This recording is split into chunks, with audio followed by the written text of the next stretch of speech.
कहीं बाजी होती है, बोले और जगह होती हो चाहे नहीं होती हो, इनके दरबार में ऐसी बाजी होती है। हारो जीतो तो लाभ, हारो तो लाभ। अच्छा तो क्या लाभ चाहती है?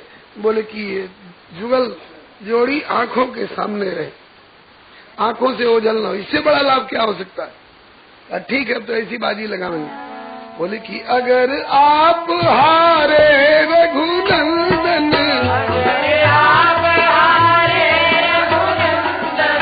मिथिले में रहु बन के चेलो, संभल कौड़ी खेलो।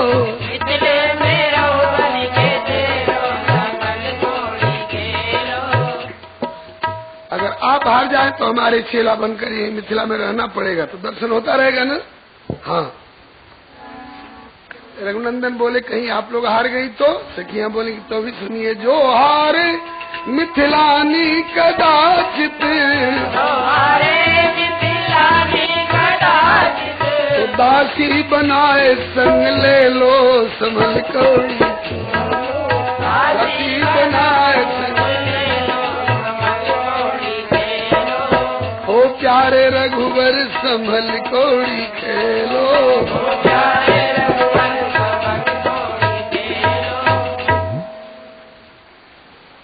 आप हारे तो यहाँ रहे, हम हारे तो हम सिया दीदी के साथ आपकी दासी बनकर अयोध्या चलेंगी।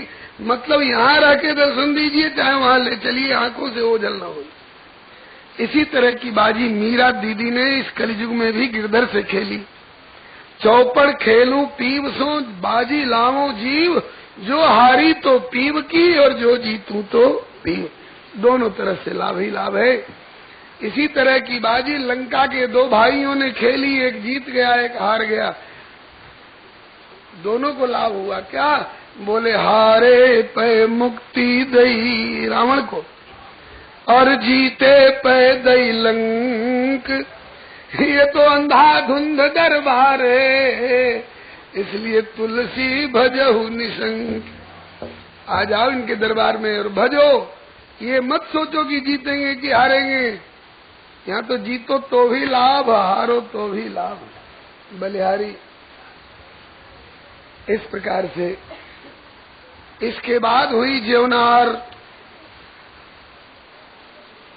व्यंजन परोस सकल दुल्हा जी के आगे धरे, आग्रह होत चारों दुल्हा कौर अब उठावेंगे।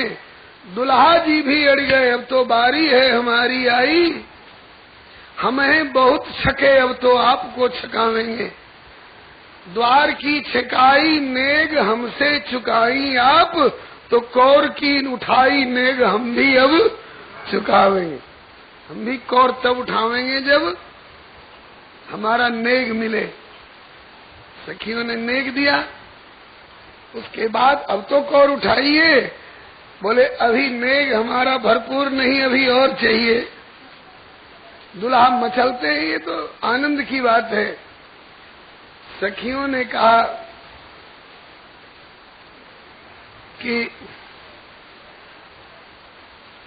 बोलिए श्री जुगल सरकार की। एक ने कहा कि सखी ऐसे नहीं उठाएंगे, कोई चुभने वाली बात बोलो तब उठाएंगे। सामर्थ्य होते हुए भी धनुष नहीं उठा रहे थे।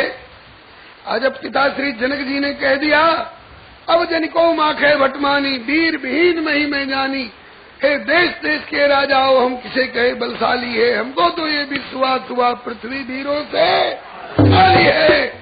तब आया बाबू लक्ष्मण सिंह को जोश, और कहा कि भैया भैया आप केवल आज्ञा दे दें, ये पुराना सड़ियल धनुष क्या है, अगर आपकी आज्ञा हो जाए तो कंदुक एवं ब्रह्मांड उठाऊं, ब्रह्मांड उठा ले सकता हूं। सखियों ने इस बात को नोट कर रखा है और आज मौके पर कह रही हैं। अयोध्यावासी बात बनाना बहुत जानते हैं, कैसे करनी कुछ हो चाहे न हो, बात बनाना बहुत जानते हैं। कैसे? कहा कि धरी रसोई सकल परस के बैठे चारों भाई, ग्रास उठावत बने नहीं बस रहे मंद मुस्काई। केवल कथनी में तो कंदुक इवले में ब्रह्मांड उठाई, और करनी में अब उठत नहीं रसगुल्ला सरिस मिठाई। एक रसगुल्ला तो उठ नहीं रहा है, ब्रह्मांड उठा लेंगे, ब्रह्मांड उठा लेंगे दावा करते थे बात बनाने वाले। लक्ष्मण जी ने कहा कि भैया जल्दी उठा के दिखाओ, नहीं तो शिकायत हो जाएगी।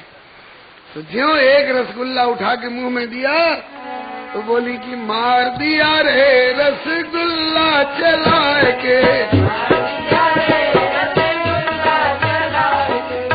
लक्ष्मण जी ने कहा कि किसी तरह से चैन नहीं लेने देती हैं, नहीं उठा रहे थे तो कहती थी कि उठता नहीं है, और उठा के मुंह में दिया तो कहती है कि मार दिया रे रसगुल्ला चला के। तुमने मार दिया होगा, चोट इतनी नहीं लगी। कहा कि छोड़ दिया जी तिलकधारी समझ के।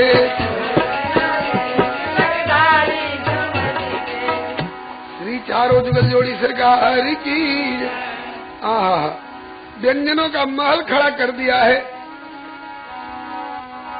मिठाई के महल में बैठे चारों दूल्हा, मिठाई के महल में बैठे चारों दूल्हा, सुगंधी से जिया ललचाए जी, सुगंधी से जिया ललचाए जी। मिठाइयों का महल चुन दिया है। कैसे? बोले बर्फी की सखी ईंट जोड़ाई, बर्फी की सखी ईंट जोड़ाई, और रबड़ी को गारा लगाए जी, रबड़ी को गारा लगाए जी। इमरती जिलेबी के जंगला लगाए,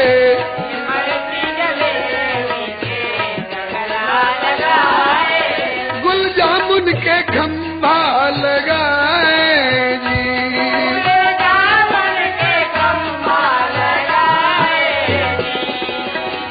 पापड़ की सखी पापड़ को सखी छज्जाल छवाए, पापड़ को सखी छवाए, मालपुआ के गलीचा बिछाए जी,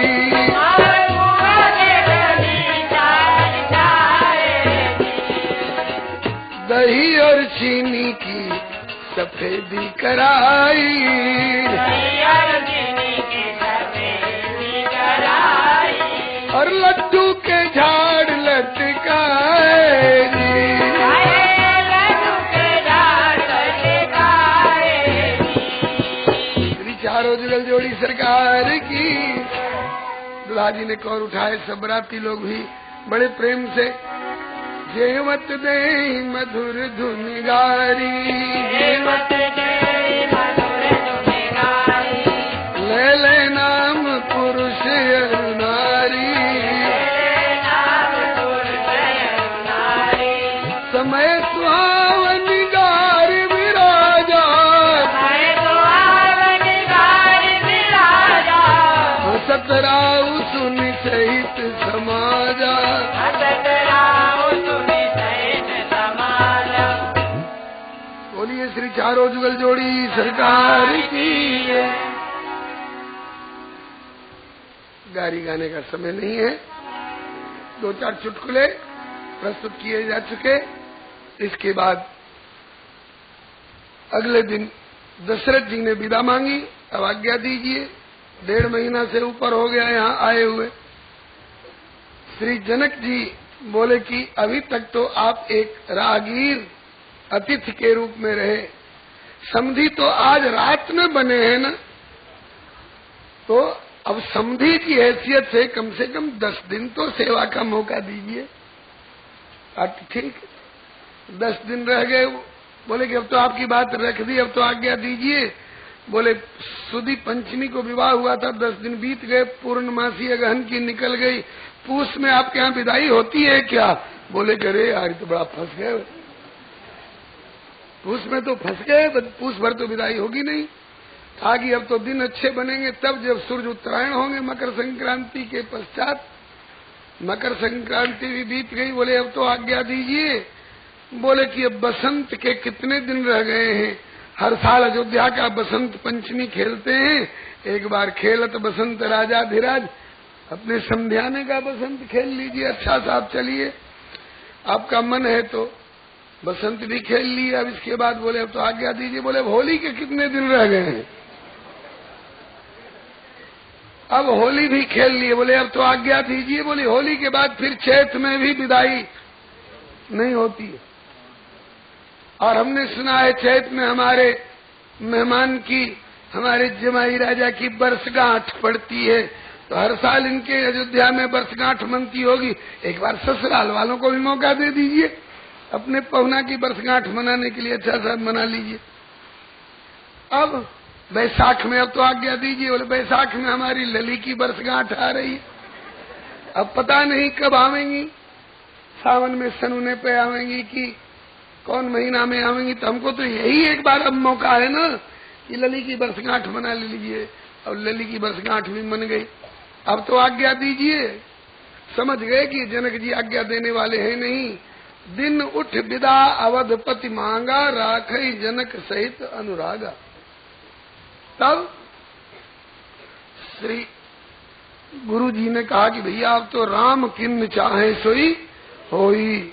अब राम जी से कहो। राम जी ने कहा कि अब हम अपने हाथ में हैं थोड़े, अब तो हम सिया के हाथ में हार गए, अब सिया से पूछेंगे तब न।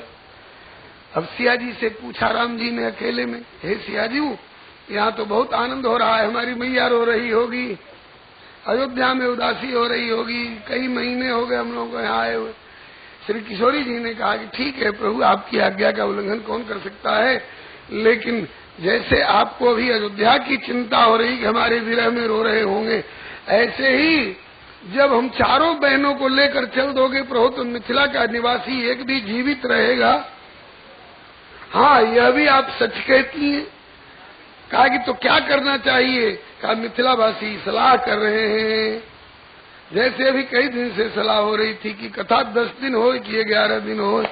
बोलो वृंदावन बिहारी लाल की। कल फैसला हो गया। हाँ, 10 दिन तक तो पूरी कथा होगी और 11वें दिन दोपहर तक, 11वें दिन 11 बजे तक कथा होगी। ऐसे नहीं सरकार, जय जय। 11वें दिन 11 बजे तक की दोपहर में ही कथा को विश्राम और संध्या समय हवन और भंडारा। बोलो वृंदावन बिहारी लाल की।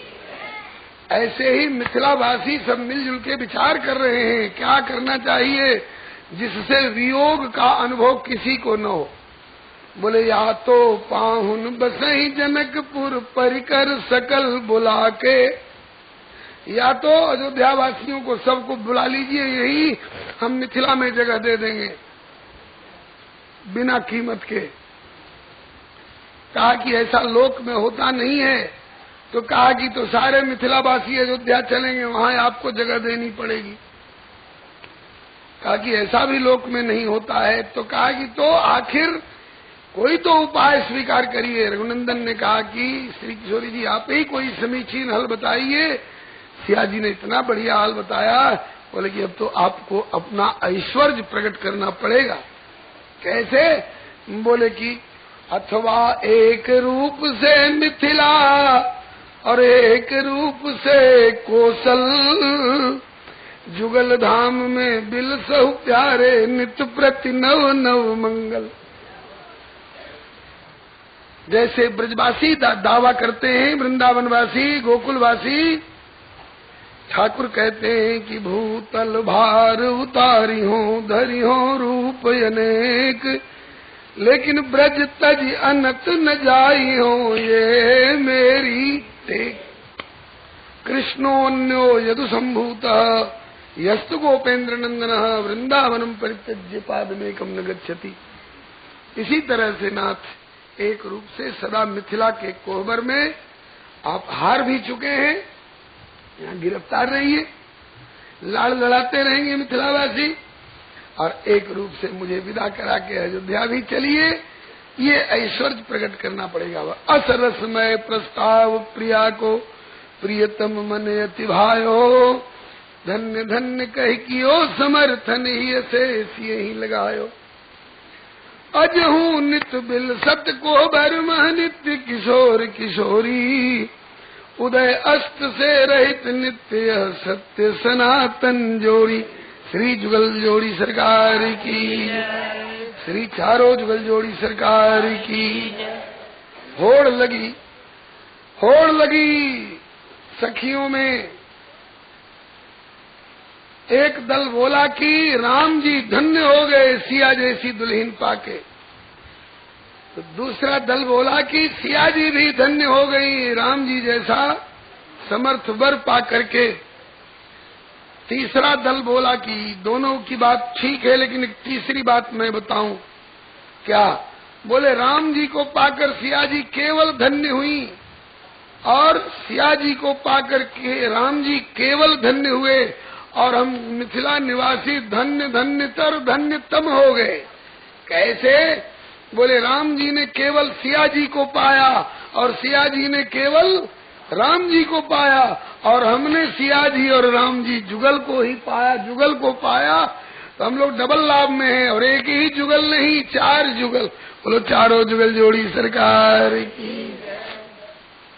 अब एक रूप से अभी भी मिथिला में विराजमान है प्रभु कोवर में, मिथिलावासी लाड़ लड़ा रहे हैं, और एक रूप से विदा करा करके अयोध्या को चले। श्री मानस कल्प में तो परशुराम बाबा जयमाला पढ़ते ही आ गए हैं, लेकिन श्रीमद् भागवत कल्प में मार्गे ब्रजन भृगुपतेर व्यनयत प्ररूढ़म दर्पम महिम कृतयस्त्रिराज बीजाम। बलिहारी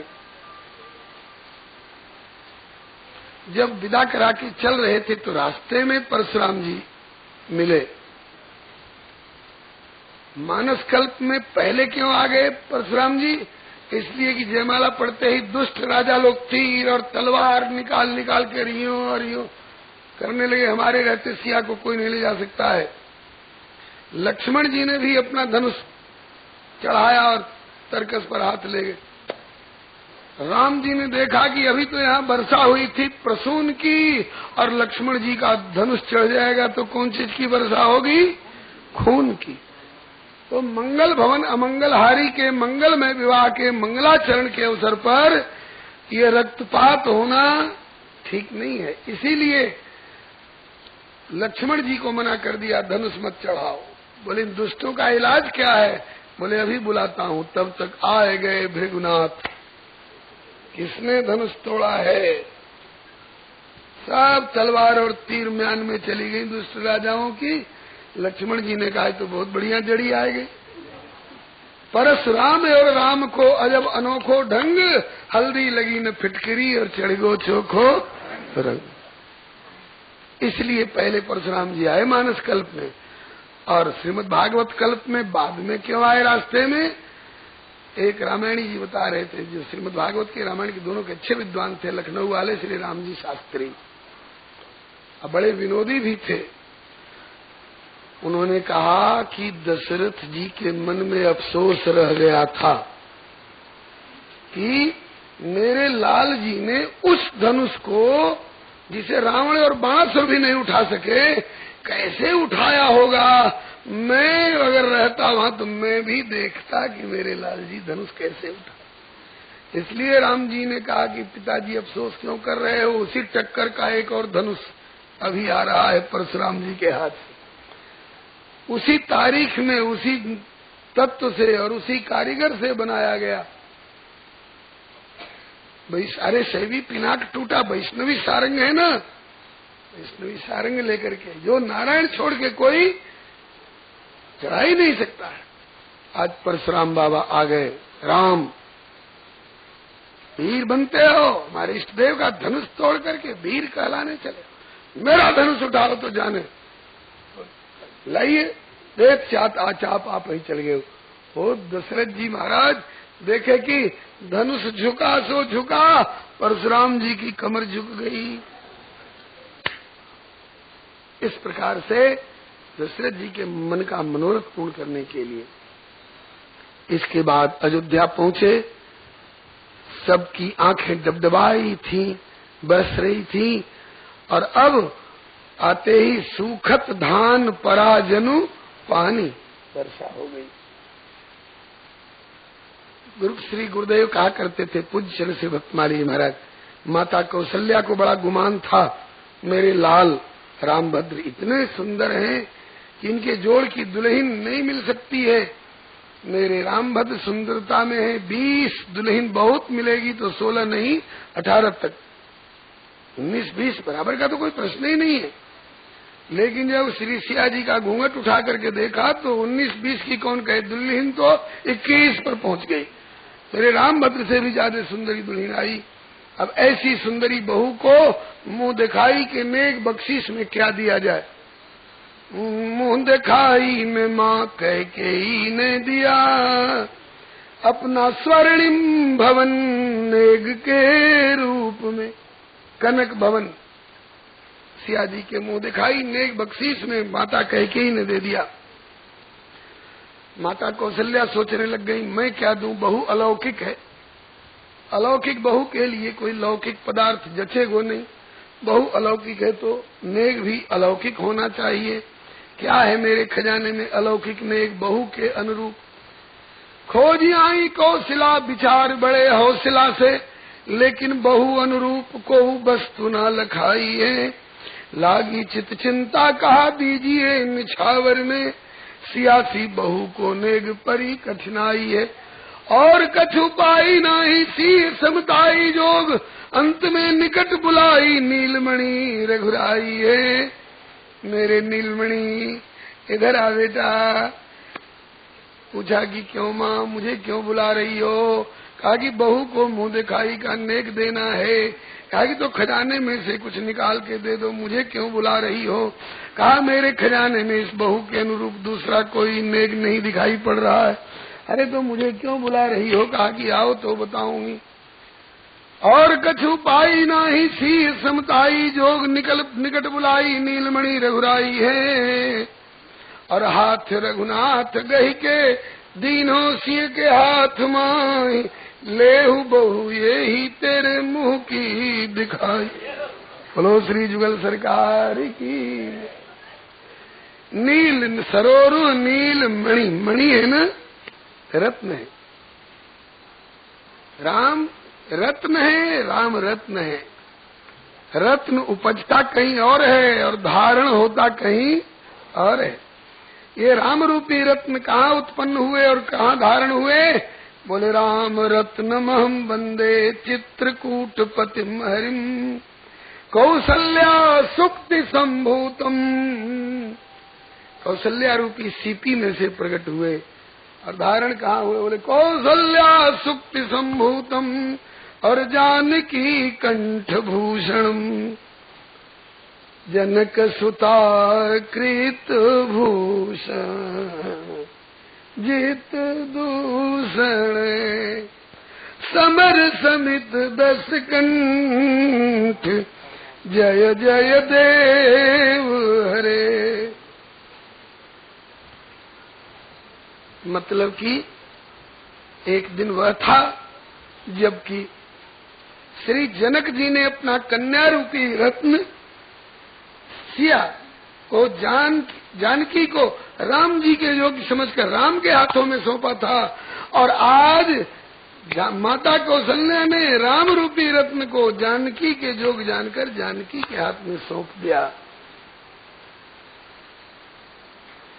इससे ध्वनि निकलती है कि तुल्यशील वयोवृत्ताम तुल्याभिजन लक्षणाम राघवो रति वैदेहिम तम चेमसि तीक्ष्णा। राघव के अनुरूप केवल जानकी है और जानकी के अनुरूप केवल राघव है। गिरा अर्थ जल बीच सम, कहियत भिन्न न भिन्न, बंदो सीताराम पद जिन्हें परम प्रिय खिन। श्री रीवा नरेश महाराज रघुराज सिंह जी ने, और लोग सीता स्वयंवर लिखते होंगे, उन्होंने राम स्वयंवर लिखा।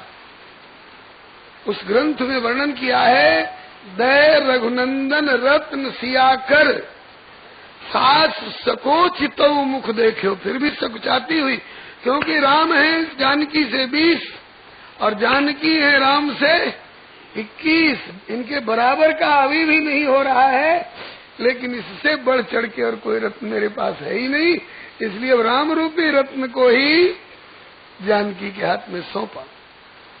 इसके बाद अब बहुत बड़े जंक्शन पर गाड़ी अभी तक पहुंची थी, इसलिए देर तक रुक गई। अब तेज रफ्तार से चलेगी, क्योंकि फिर बड़े जंक्शन पर ही जाकर के रुकना है इसको।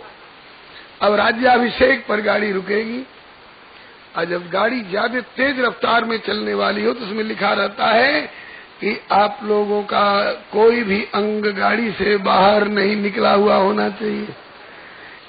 इसलिए इधर उधर नहीं ताक झांक करके कथा में ही ध्यान रखिएगा। बहुत लोग जानते हैं कि विवाह के बाद तुरंत वनवास हुआ, तुरंत वनवास नहीं हुआ, 12 वर्ष अयोध्या में रहे। उषित्वा 12 समाइक्ष्वाकुणाम निवेश ने दशरथ जी के कान के पास कुछ केस सफेद हुए। उन्होंने ये सोचा कि केस की सफेदी नहीं है, सफेदी के बहाने बुढ़ापा आ गई। बुढ़ापा कहाँ आ गई? कान के पास आई। कान के पास क्यों आई? कान में सलाह देने के लिए आई कि कितने दिन तक ढोते रहोगे। राम 27 वर्ष के हो गए, अब सौंप दो राम जी को युवराज पद।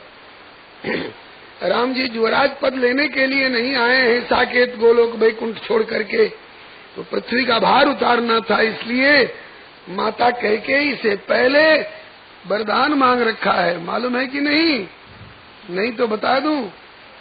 हाँ, बचपन में एक खेल किया रघुनंदन ने। बचपन में मझली मैया से विजयनी सदा की कैकेयी, हारी निज राम रमैया से। एक दिन रघुनंदन दबे पांव औचक पीछे से आकर के कर कमलन मूद लई अखियां मैया की नजर बचा करके। गई मौन रहे कुछ देर प्रभु, मुख से नहीं कहत कछु बहना। अंतर गर्भित है मूक प्रश्न, बतलाओ मुदे को नैना। लक्ष्मण का नाम लिया माता ने, कर टटोल कर अटकर से। है कौन जगत में जीत सके जो लीलाधर नटनागर से। लक्ष्मण का नाम लिया माता कैकेयी ने, तो राम जी आंख छोड़कर आके गोदी में बैठ गए। बोले रघुबर इस खेल माही मैया तू मुझसे हार गई। माता बोली प्यारे रघुबर मैं तू तुझ पर बलिहार भई। रघुबर बोले जो हारे वह कुछ देता है, क्रीड़ा में जीतन हारे को। माँ बोली मैं भी दूंगी मुँह मांगा अपने श्री रघुनंदन प्यारे को। बोले रघुबर हाँ मांगूंगा, पर कठिन मांग होगी मेरी। माँ वचन मुझे दो, जो मांगो इच्छा पूरी होगी तेरी। माता बोली रघुनंदन मुझे विश्वास है तुम जो योजना बनाओगे हितकर होगा, क्योंकि तुम्हारा नाम है राम भद्र। जो तुम योजना बनाओगे भद्र माने कल्याणकारक होगा। हाँ माँ, हितकर ही नहीं परम हितकर, व्यक्तिगत नहीं सचराचर का। अनिवार्य कार्य ये करना है, उतने सिर भार धराधर का। हाँ बेटा अब मांग बेटा। रघुनंदन ने कहा मांगने से पहले एक और वचन, योजना कार्यान्वित हो योजना से ही, इसके पहले कोई जाने ना। कार्यान्वित हो योजना से ही, इसके पहले कोई जाने ना। निज 2 वरदान पिताजी से हटकर पूरा करवा लेना। और वो भी कब? जब हो पिताजी मेरे हित राज्याभिषेक के अभिलाषी। मां लेना तब ही मांग राम हो बरिस 14 वनवासी। युवराज हो प्रिय भरतलाल कौशल का भार संभालेंगे, तब तक हम वनवासी बनकर सब बिगड़ी बात बना लेंगे। रह गई ठिठक मझली मैया, ये कठिन काम मुझसे लोगे। कौशल उजाड़ने का कलंक अपनी मझली माँ को दोगे। हाँ, क्योंकि तुम्हारे अलावे और कोई दूसरा जो काम संभाल सकोगी, तुम कोई दूजा नहीं निभा सकता। माँ बोली कि ठीक है ऐसा कर दूंगी, लेकिन तुम्हें वनवास दिलाकर मैं प्राणों का परित्याग कर दूंगी। कहा नहीं, जीवित रहना होगा। माँ बोली कि रहकर जग में सहकर सबकी, हे लाल कठिन होगा जीना। आजीवन शिक्षक होगा अपजस का कटतम विष पीना। फिर भी यदि तुम्हें पसंद यही योजना अगर जगहित करे, तो पति पुत्र राज्य सुख सुजस स्वर्ग तेरी रुचि पर पुत्र निछावर। इस तरह जगत के हित कारण योजना बनी सुखशीला है। कैकेयी मातु निमित्त मात्र ये तो नारायण प्रभु लीला है। कैकेयी माता को बहाना बना करके वनवास की यात्रा किए। श्री जानकी जी से कहा तुम यहीं रहो। कहा मैं श्री ज्ञानी शिरोमणि जनक राज की पुत्री हूँ। जब सुख के दिनों में आपका साथ दिया है तो विपत्ति में साथ छोड़ूंगी नहीं। पतिव्रता हूँ, काया छाया की तरह आपका अनुसरण करूंगी। कहा अगर आदेश कर दूं कि रहना होगा तो, ताकि रह जाऊंगी, लेकिन 14 वर्ष जीवित रहूंगी का आश्वासन नहीं दे सकती। यही हाल श्री लखनलाल जी का है। और जगह के भाई YouTube चैनल श्री हरे नमः को लाइक शेयर सब्सक्राइब करें। धन्यवाद।